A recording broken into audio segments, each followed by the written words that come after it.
ఒక్కసారి కొమ్మూరి గోల్డ్ కి కాల్ చేయండి. తాకట్లో ఉన్న మీ బంగారాన్ని విడిపించి మార్కెట్ ప్రైస్ కి వాళ్ళు కొనుక్కుని మిగతా డబ్బులు మీకు ఇచ్చేస్తారు. వెల్కమ్ బ్యాక్ టు మనం టీవీ. నేను మీ పవన్ పేస్వాడ. మనతో పాటు జర్నలిస్ట్ కిరణ్ గారు ఉన్నారు. ఆయనతో మాట్లాడదాం.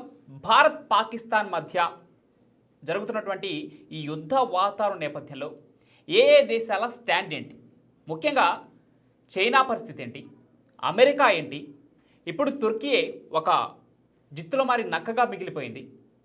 ఈ నేపథ్యంలో భారత్కు సపోర్ట్ చేస్తున్న దేశాలేంటి, భారత్ను వెన్నుపోటు పొడుస్తున్న దేశాలేంటి, భారత్ వల్లే ఏర్పడినటువంటి బంగ్లాదేశ్ ఈరోజు పాకిస్తాన్కి సపోర్ట్ చేస్తూ ఉంది. మాట్లాడదాం వీటన్నిటి గురించి, విశ్లేషణ తీసుకుందాం. సార్ నమస్తే. నమస్తే పవన్. ఒక్కొక్క దేశం ఒక్కొక్క స్టాండ్ తీసుకుంటా ఉంది. అమెరికా మాకు సంబంధం లేదంటా ఉంది. పెద్దన్న పాత్ర పోషిస్తుంది అనుకున్న అమెరికా ఈరోజు చేతులు ఎత్తేసింది. మరి భారత్ పాక్ మధ్య రెండింటిని సమన్వయం చేసి రెండు సంయమనం పాటించాలని ఒక పక్క చెప్తూనే మాకు సంబంధం లేదంటుంది.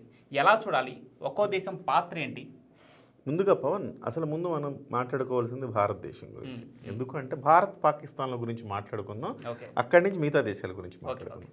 ఇప్పుడు భారత్ యుద్ధం మొదలవ్వక ముందు ఏంటి, యుద్ధం మొదలైన తర్వాత ఏంటి, భారత కీర్తి పతాక పెరిగిందా తరిగిందా, పాకిస్తాన్ కీర్తి పతాక పెరిగిందా తరిగిందా అని ఈ రెండింటిని మనం ముందు కంపేర్ చేసుకుంటే పవన్, భారత కీర్తి పతాక ఉవ్వెత్తున పెరిగింది, లేచింది బాగా. ఎందుకు అంటే ఇప్పటి వరకు పాయింట్ 1, ఇప్పటి వరకు భారతదేశం సైనిక పాఠవాలు, ప్రతిభా పాఠవాలు, వ్యూహ రచన ప్రపంచానికి తెలియదు.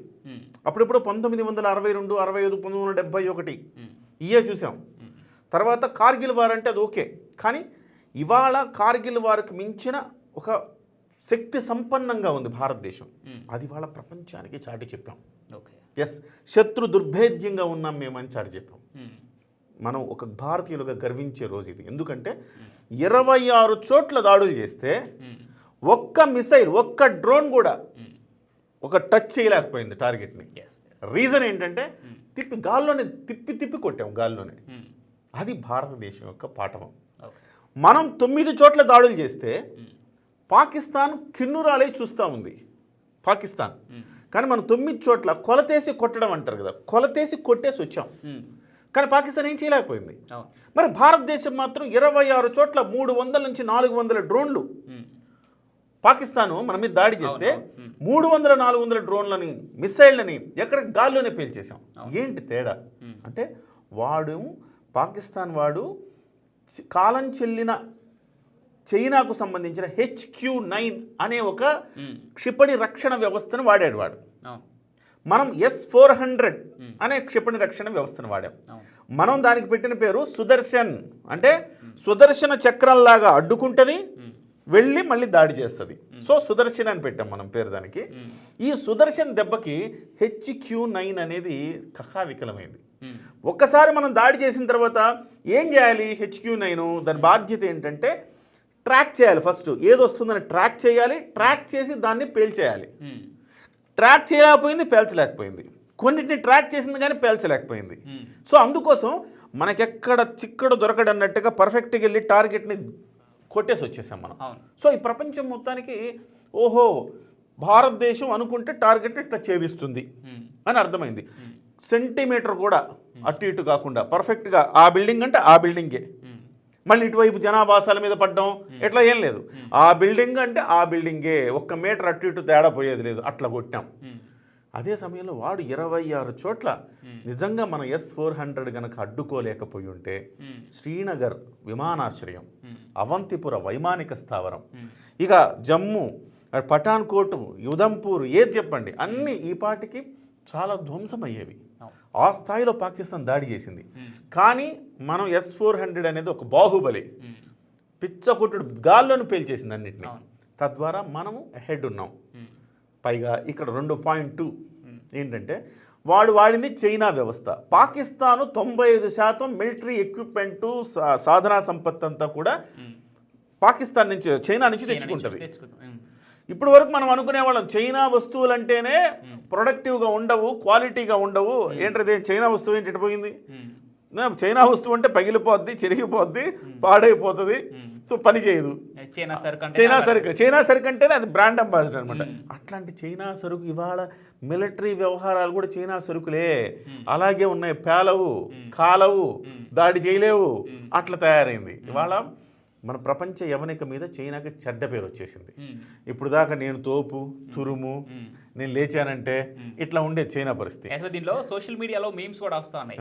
ఒరిజినల్ మా దగ్గర పెట్టుకుని చెత్త సరుకు అంతా పాక్ వేదవులకు అమ్మేశారు అని చెప్పేసి వాళ్ళ ఫోటోలు వేసి, జిన్పింగ్ ఫోటోలు వేసి ఒక మీమ్స్ కూడా వస్తా ఉన్నాయి.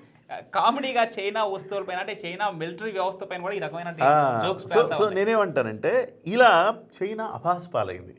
మీరు ఒక స్టేట్మెంట్ గమనించుంటారు చైనా మీద, మేము యుద్ధం చేయడానికి కాదు మీకు అవి ఇచ్చింది, మేము ఉగ్రవాదుల మీద, ఉగ్రవాదుల్ని నిర్మూలించడానికి ఇచ్చాం కానీ యుద్ధం చేయడానికి కాదు కదా, మీరు ఎలా వాడతారని చైనా ప్రశ్నించింది. అంటే చైనాకు పరువు పోయింది. చైనావి అన్నీ కూడా పేలట్లేదు, పారట్లేదు. దీంతో చైనా అనుకుంది, ఇప్పటివరకు ప్రపంచం మొత్తం చైనా తోపు, తురుము అనుకునేది, ఓహో చైనా సరికిదేనా అని అనుకుంటుంది. సో ఒకవైపు భారత కీర్తి పతాక అలా పెరిగింది, పాకిస్తాన్ కీర్తి పతాక అలా డౌన్ అయిపోయింది. ప్రపంచ దేశాలన్నీ ఉగ్రవాద దేశంగా చూస్తున్నాయి. ఎందుకంటే అందరు వేలెత్తి చూపుతున్నారు పాకిస్తాన్ని. మొన్నటికి మొన్న వాడు హఫీజ్ సయీద్ వాళ్ళ అజర్ మసూద్ వాళ్ళ తమ్ముడు చనిపోతే దానికి మొత్తం సైనికులందరూ వందనం చేస్తున్నారు. అస్గర్ చనిపోతే అంటే అర్థం ఏంటి, మీరు పాకిస్తాన్ ఉగ్రవాదులతో కలిసే ఉంది, ఆశ్రయిస్తుందనే కదా ప్రపంచ దేశాలకు అర్థమైపోయింది. సో దాడి చేసిన తర్వాత కూడా పాకిస్తాన్ని అవుట్ రైట్గా సపోర్ట్ చేసే దేశాలు రాలా. సో పాకిస్తాన్ ఫెయిల్యూర్ అయిపోయింది. పాకిస్తాను ఫెయిల్యూరు చైనా మెడకు చుట్టుకుంది. చైనా కూడా డమ్మీనే అని తేలేలాగా అయిపోయింది. సో అదే సమయంలో భారత్ వీడు పర్ఫెక్ట్గా చేశాడు, ఏం చేసినా పర్ఫెక్ట్గా చేశాడు. ప్రపంచ దేశాలను ఒప్పించి చేస్తున్నాం. ఇది భారత దౌత్యపరంగా కావచ్చు, సైనిక పాఠవం పరంగా కావచ్చు, భారతదేశ కీర్తి పెరిగింది. రైట్, ఈ 3 దేశాలు. ఇక 4వ దేశం టర్కీ. మన సినిమా వాళ్ళకి బుద్ధి జ్ఞానం ఉండాలా. బుద్ధి జ్ఞానం అంటే ఇంకోసారి ఇస్తాంబుల్కి వెళ్ళి అక్కడంతా షూటింగ్లు చేయొద్దు, అంతేనా కదా. వాడు ఎంత నమ్మక ద్రోహం చేసింది వాళ్ళ, వాడికి భూకంపం వస్తే మన శక్తికి మించిన సహకారం వాడికి అందిస్తే 2023లో భూకంపం వస్తే భారత్ ఆదుకుంది. అలాంటిది ఇవాళ వాడు 300-400 డ్రోన్లు నిన్న కూల్చేసిన డ్రోన్లు అన్నీ వాడివే. అంటే ఇంత నమ్మక ద్రోహం, పాలు పోసి పామును పెంచితే తిరిగి మన కాటేస్తున్నట్టుగా చేసింది. దాని యొక్క నిజస్వరూపం తెలిసింది. అలాగే చైనా నకిలీ తత్వం తెలిసింది. ఎప్పుడో తెలుసు చైనా జిత్తులు మారని. చైనా మేమేం జోక్యం చేసుకుని ఇద్దరు కలిసి పరిష్కరించుకోవాలని చెబుతూనే అంతర్గతంగా సహకారం అందిస్తూ ఉంది. సో అది కూడా ఇప్పుడు తేటతెల్లం అయిపోయింది. తర్వాత ఇంతకుముందు మీరు అమెరికా అన్నారు. అమెరికా పెద్దన్న కదా, ఇక పెద్దన్నగా తీసి పక్కన పెట్టు, పక్కన జరుగు అనాలి మనం. ఇక నువ్వు పెద్దన్న కాదు, ఏం లేదు జరగవా అన్నా. పెద్దన్న అంటే ఏంటి, మధ్యలో జోక్యం చేసుకొని తీర్పు చెప్పి అట్లా కాదురా, తప్పు చేయొద్దురా, నువ్వు దుర్మార్గం పని చేసావు, చీటింగ్ చేసావు, లేకపోతే నువ్వు రౌడీజం చేసావు అని చెప్పి వాడిని తిట్టాల.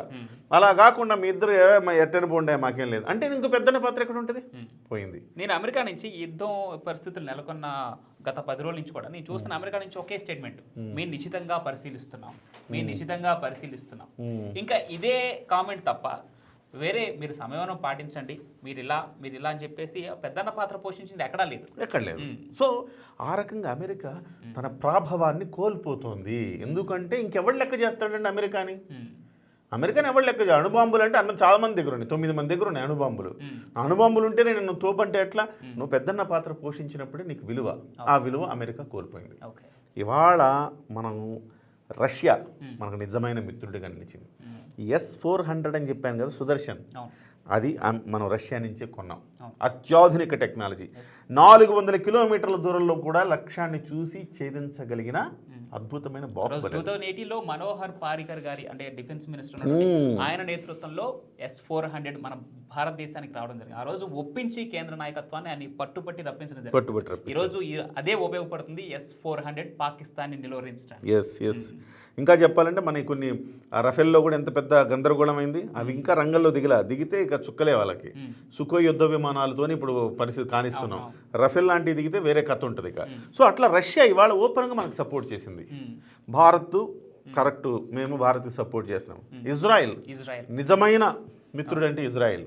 ఇవాళ ఇజ్రాయెల్ ఎన్నో కష్టాల్లో ఉన్నాయి. నిజంగా చెప్పాలంటే ఇజ్రాయెల్కి పాలస్తీనాకి అక్కడ గొడవలు అవుతుంటే మనము ఇవ్వాల్సిన సపోర్ట్ ఇవ్వలేదు అనేది వాస్తవం. ఎందుకంటే అలా ఇవ్వడం వల్ల మళ్ళీ మనం ఎవరికైనా శత్రువులో అవుతామేమో, ఎందుకు వచ్చింది అని మనం కొంచెం అటు ఇటు కాకుండా కాస్త మనము వ్యవహరించాం, చాలా జాగ్రత్తగా వ్యవహరించాం. కానీ అవుట్ రైట్గా ఇజ్రాయెల్ మన వైపు నిలబడింది. ఈరోజు పెద్ద పెద్ద దేశాలు, భారత్ సపోర్ట్ చేసినటువంటి దేశాలు కూడా ఈరోజు భారత్కు అవుట్ రైటెడ్గా సపోర్ట్ ఇవ్వకపోతే ఇజ్రాయెల్ లాంటి ఒక దేశం మా సైనిక సహాయం మీకు ఉంటుంది అంటూ, అక్కడ ఉన్నటువంటి మొస్సాద్ టీం మీకోసం పనిచేస్తుంది అంటూ బెంజమిన్ నెతన్యాహు ప్రధాని ప్రకటించడం జరిగింది మన కోసం. గ్రేట్ కదా అది. సో అంత అవుట్ రైట్గా వాళ్ళు ఎప్పుడు రగులుతూనే ఉన్నారు వాళ్ళు. అలాంటిది మేము మీతో ఉన్నామని వాళ్ళు చెప్పడం అంటే హ్యాట్స్ ఆఫ్ వాళ్ళకి. ఇకపోతే మన పక్కనే ఉంటుంది కంత్రి నా కొడుకులు అనాల్సి వస్తుంది అంతే. ఎందుకంటే వాళ్ళకి స్వేచ్ఛా వాయువులు పీల్చడానికి కారణం మనమే. భారతదేశం పుణ్యమాని వాళ్ళు స్వేచ్ఛా వాయువులు పీల్చుకున్నారు బంగ్లాదేశ్ వాళ్ళు. 1971లో పాకిస్తాన్ని తుక్కు కొట్టి వాళ్ళకి దేశాన్ని మనం బంగ్లాదేశ్ అనడం కంటే తూర్పు పాకిస్తాన్ అంటే బెటర్.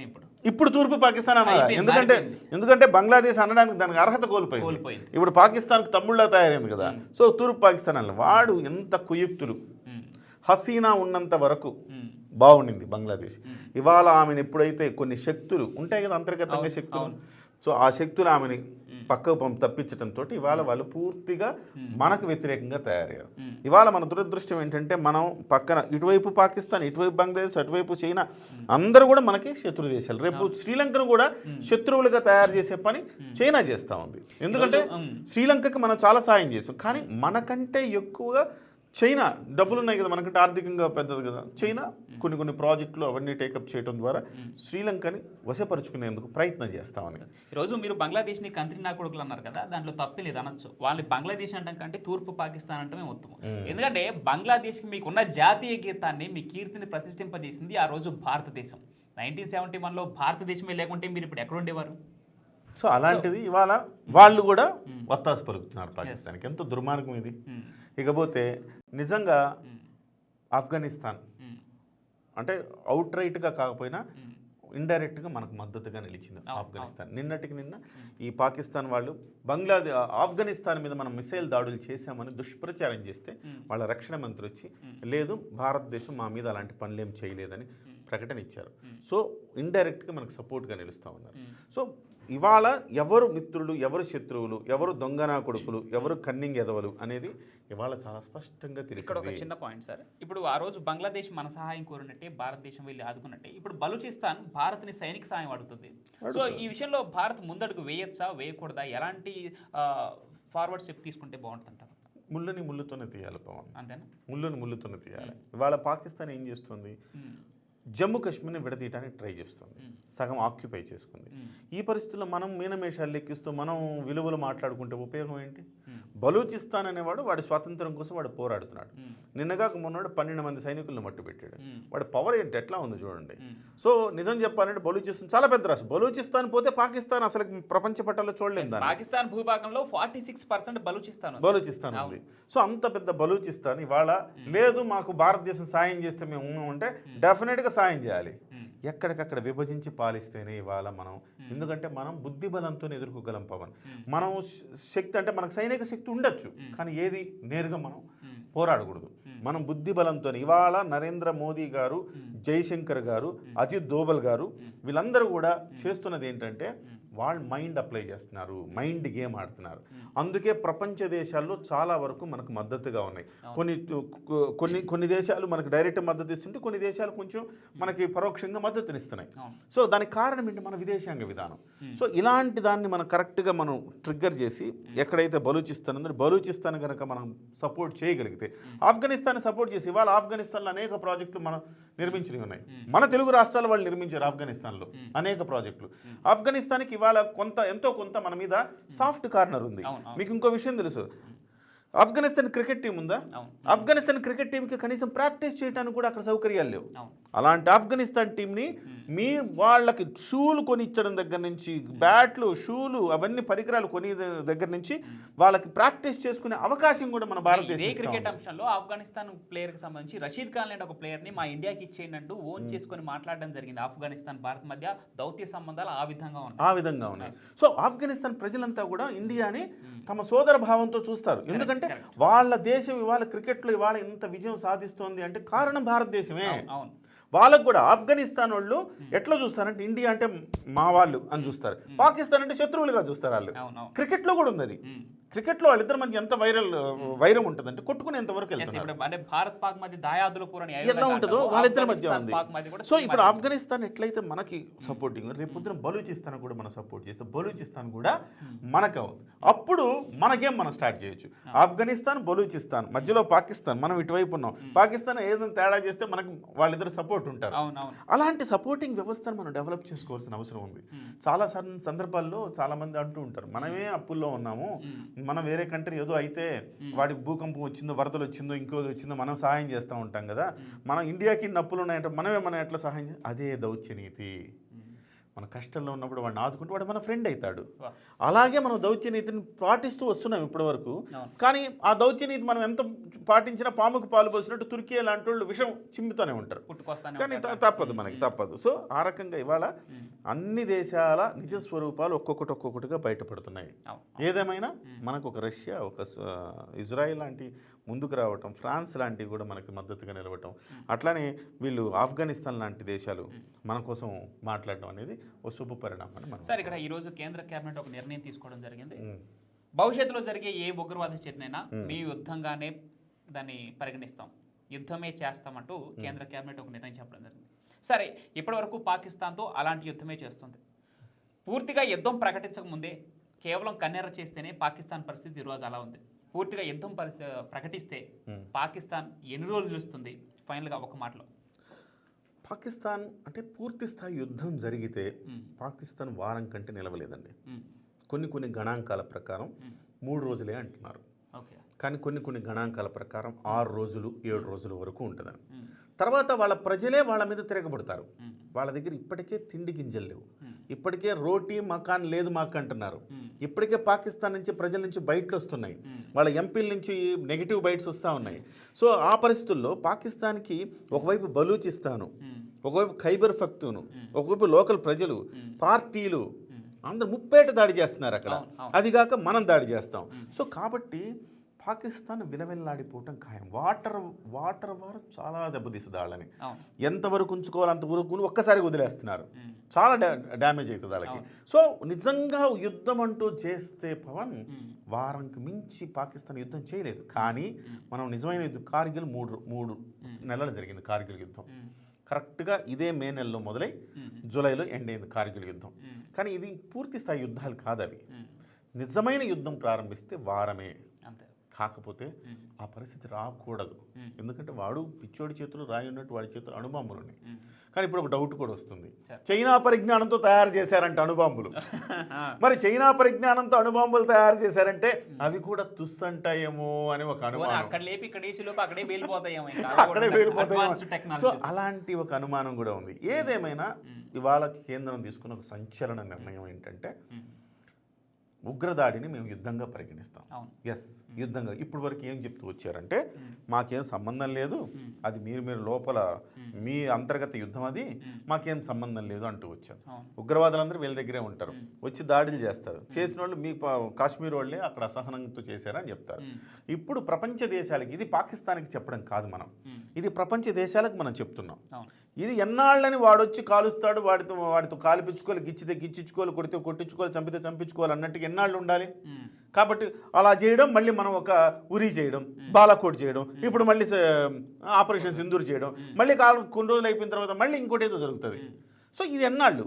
కాబట్టి ప్రపంచానికి భారతదేశం ఇస్తున్న ఒక సందేశం ఏంటంటే మా మీద ఇలాంటి ఉగ్రవాద దాడి జరిగితే అది పాకిస్తాన్ చేస్తున్న యుద్ధంగా పరిగణిస్తాం. అంటే పాకిస్తాన్ మేము కొడతామని చెప్తున్నాం అనమాట.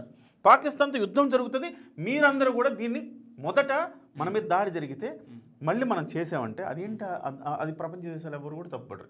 ఆత్మరక్షణ కోసం చేసిన దాడి అనేది ప్రపంచ దేశాలు అంగీకరిస్తాయి. కాబట్టి ఇప్పుడు ఉగ్రవాద దాడి జరగగానే దాన్ని యుద్ధంగా పరిగణించి మనం తుక్కు కొట్టామనుకోండి పాకిస్తాన్లోకి వెళ్ళి, అది ఆత్మరక్షణ కోసం చేశారు అని చెప్పుకుంటుంది రేపు. ప్రపంచ దేశాలు కూడా ఎస్ అనాల్సిందే, తప్పదు. ఇవాళ ప్రపంచం మొత్తం చూస్తుంది కదా, అజర్ మసూద్ వాళ్ళ కుటుంబం చనిపోయిందంటే అక్కడ వీళ్ళందరూ ఉండి వాళ్ళకి నివాళులు అర్పించి జాతీయ గీతం నుంచి జెండా కప్పి అన్ని చేశారంటే అర్థం ఏంటి, వాళ్ళు ఇండైరెక్ట్ చేస్తున్నట్టే కదా, ప్రపంచ దేశాలు అంగీకరిస్తాయి కదా. అందుకోసం దీన్ని ఉపయోగించుకుని ఇవాళ ఓపెన్ స్టేట్మెంట్ ఒకటి చేసింది. ఇది భవిష్యత్తులో సరిహద్దులో పాకిస్తాన్ ఒళ్ళు దగ్గర పెట్టుకోకపోతే, ఇలాంటి గిల్లి కజ్జాలకు పాల్పడితే గట్టి దెబ్బ పడుతుంది కరెక్ట్ అనేది ఒక హెచ్చరిక. రైట్, చూసినా కదా, మొత్తానికి పాకిస్తాన్ కానీ ఏ దేశం నుంచి కానీ ఉగ్రవాద చర్య భవిష్యత్తులో జరిగితే దీన్ని యుద్ధంగానే పరిగణిస్తాం, దాన్ని సమర్థవంతంగా తిప్పికొడతామంటూ ఈరోజు 140 కోట్ల మంది భారతీయులే మా బలమంటూ చాటి చెప్తుంది భారతీయ ఆర్మీ. చూద్దాం ఇంకా ముందు ఏం జరగబోతుందో. Thank you so much.